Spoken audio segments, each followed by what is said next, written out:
तो वहीं भोपाल के हमीदिया रोड स्थित सतीश गांधी की जमीन पर वक्फ पे नाम पर कब्जा हो गया है। सतीश गांधी का कहना है कि साल 2018 में कांग्रेस सरकार के आते ही अचानक से वक्फ बोर्ड के नाम पर कुछ लोग आए और जमीन पर अवैध कब्जा कर लिया और कहने लगे कि जमीन वक्फ बोर्ड की है। एक साल के अंदर अंदर कई दुकानें खड़ी कर दी गई। हैरानी इस बात की है कि हमारे नाम पर जमीन साल 1956 से है, लेकिन अचानक एक दिन कांग्रेस की सरकार आती है और हमारी जमीन पर वक्फ बोर्ड के लोग आकर कब्जा कर लेते हैं और दिखाते हैं कि खसरा नंबर 622 पर कंस्ट्रक्शन की अनुमति है, जबकि ये जमीन खसरा नंबर 520 है। लेकिन कहीं सुनवाई नहीं हुई। हम सब जगह गए, तब जाकर कोर्ट से स्टे मिला है, जिसको लेकर पीड़ित परिवार ने प्रधानमंत्री नरेंद्र मोदी का शुक्रिया अदा किया।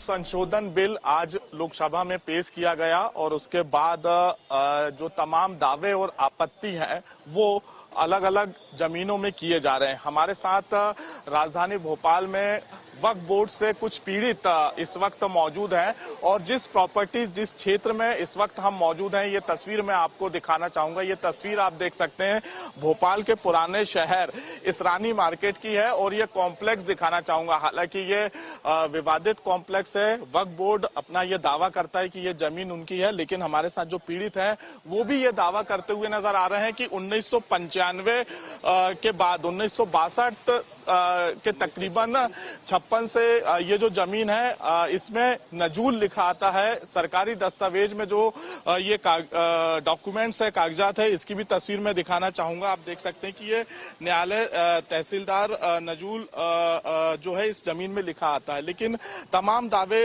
यहाँ पर पेश किए जा रहे हैं और दुकानदारों से यहाँ पे वसूली भी की जाती है वक्फ बोर्ड के द्वारा। हालांकि अब जो संशोधन बिल है वो आज लोकसभा में पेश किया गया। हम यहाँ पे पीड़ितों से बातचीत करेंगे।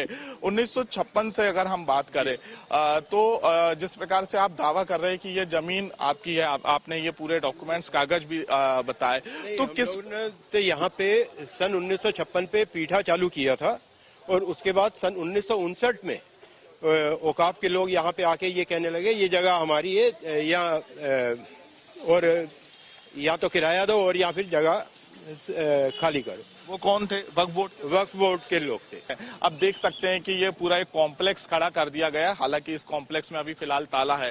ये कॉम्प्लेक्स कब बना, किसके शासनकाल में बना? ये कॉम्प्लेक्स 19 में कांग्रेस की शासन आने के बाद ये बना। ये अभी 2019 में जी, जब कमलनाथ मुख्यमंत्री थे तब ये कॉम्प्लेक्स जी।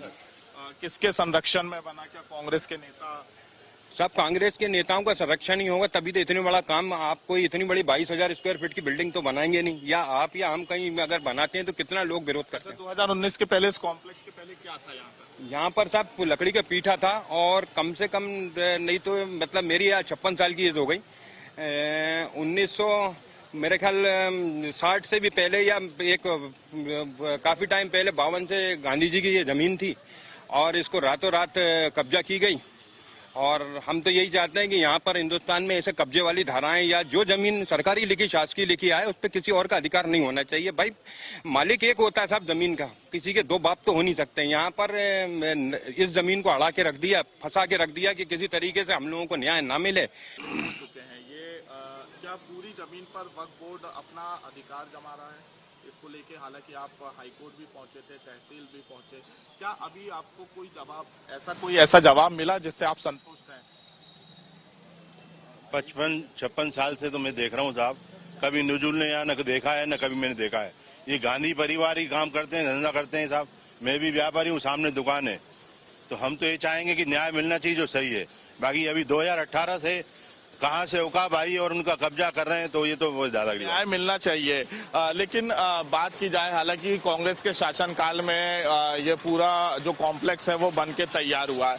अब लोकसभा में वक्फ बोर्ड का संशोधन बिल पेश हो चुका है। अब क्या उम्मीद है आपको इस बिल से? कितने आप? बिल से बहुत उम्मीद है, बहुत उम्मीद। पीड़ित हैं, उन्होंने ये दावा किया है कि 1962 से लगातार जो तहसील में उन्होंने दस्तावेज पेश किए थे, उस दस्तावेज के आधार पे, हालांकि वो दस्तावेज अभी हमारे हाथ में भी मौजूद है और अलग अलग ये पीड़ित है, गांधी परिवार है, ये कहता हुआ नजर आ रहा है कि ये जमीन हमारी है, लेकिन जो वक्फ बोर्ड के माफिया हैं वो लगातार हमसे वसूली करते हुए नजर आते हैं और ये कॉम्प्लेक्स भी आप देखेंगे। हालांकि प्रधानमंत्री नरेंद्र मोदी का शुक्रिया अदा किया है इस संशोधन बिल को लेकर, कहा है कि इस संशोधन बिल से हमें उम्मीद है कि कहीं ना कहीं जो अब हमारी जमीन है वो हमें वापस मिलेगी और कांग्रेस के शासनकाल में ये पूरी जमीन तैयार हुई थी।